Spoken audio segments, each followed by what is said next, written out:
Merci, Monsieur le Président de séance. Mes chers collègues, donc je vous propose la présentation d'un budget dans la ligne définie par notre présidente, c'est-à-dire un budget responsable et ambitieux qui maîtrise le fonctionnement et fait de la région une collectivité d'investissement.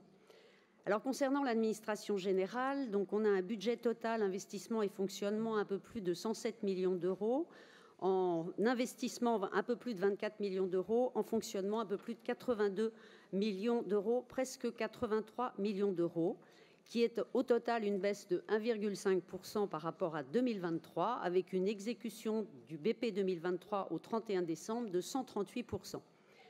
Concernant le pôle marché, achat juridique et immobilier, en fonctionnement, nous vous proposons un budget d'un peu plus de 45 millions d'euros, maîtrisé, avec seulement 2% d'augmentation par rapport à 2023, inférieure à l'inflation, avec quelques points sur lesquels je voudrais revenir. L'augmentation est essentiellement liée à la ligne des loyers et charges, loyers qui sont liés à l'ILAT, vous le savez, et aussi à l'augmentation du coût des assurances.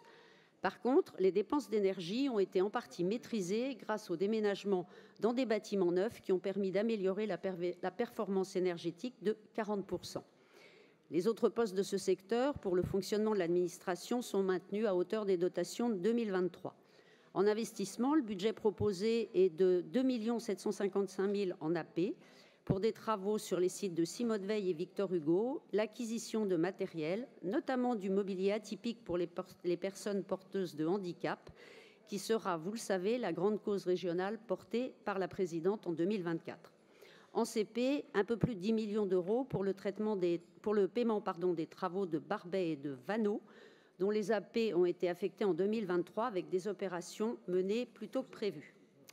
Concernant la transformation numérique, les grands axes de ce budget sont orientés sur la poursuite du développement des moyens informatiques, tant au siège que dans les lycées, avec un focus particulier sur la cybersécurité, notamment dans le cadre des JO, les projets autour de l'intelligence artificielle au service de la relation usagée et de la simplification.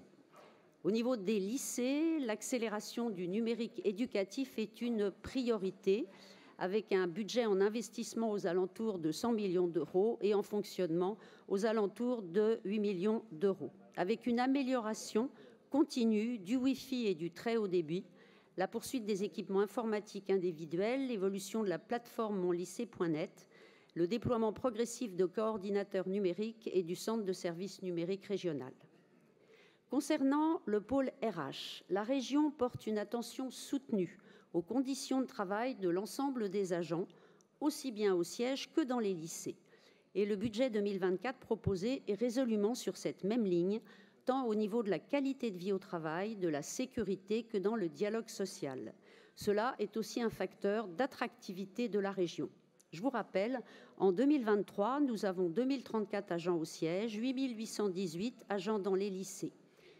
Pour le budget 2024, les dépenses proposées sont de 558 millions d'euros environ, soit une augmentation de 6,7%, plus de 8 600 000 euros au siège et plus 25 millions d'euros dans les lycées. Alors, quelques points importants. Les dépenses de formation du siège ont été augmentées pour recruter plus d'apprentis. Les actions de rémunération sont en augmentation structurelle du fait du glissement vieillesse-technicité, du report des mesures adoptées en 2023, les mesures gouvernementales d'augmentation des grilles et du point d'indice, et de mesures volontaires de la région, égalité salariale femmes-hommes, avec un nouveau plan égalité femmes-hommes à partir de 2024 jusqu'en 2026, le versement d'un complément indemnitaire annuel au chef d'équipe en 2024. Les actions œuvres sociales revalorisées pour tenir compte des augmentations des prestations sociales votées en CP en septembre 2023 et du renforcement des mesures de prévention. À partir du 1er janvier 2024, la participation à la mutuelle santé sera doublée, voire triplée pour certains agents.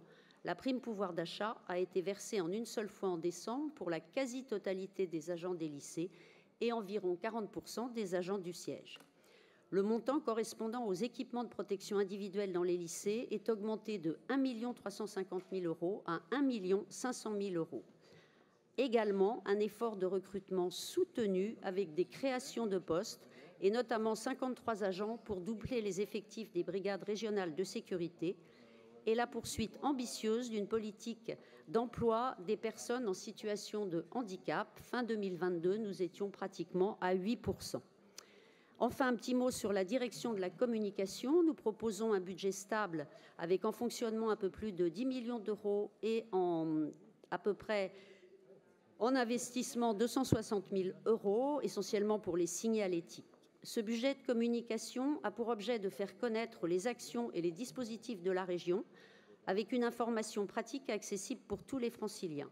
Ça permet aussi de poursuivre l'amélioration de la relation aux citoyens par l'évolution de l'écosystème numérique, l'optimisation de l'outil CRM ou la mise en place du nouveau magazine de la région. Voilà, je tiens à remercier la présidente pour ce soutien dans tous ces secteurs, remercier également tout le travail des services et je voudrais saluer tout le travail qui a été fait par ma prédécesseuse pendant toutes ces années, puisque je ne reprends cette délégation que depuis quelques semaines. Voilà, je vous remercie de votre écoute et j'espère que j'ai su vous convaincre et que vous voterez ce budget avec enthousiasme.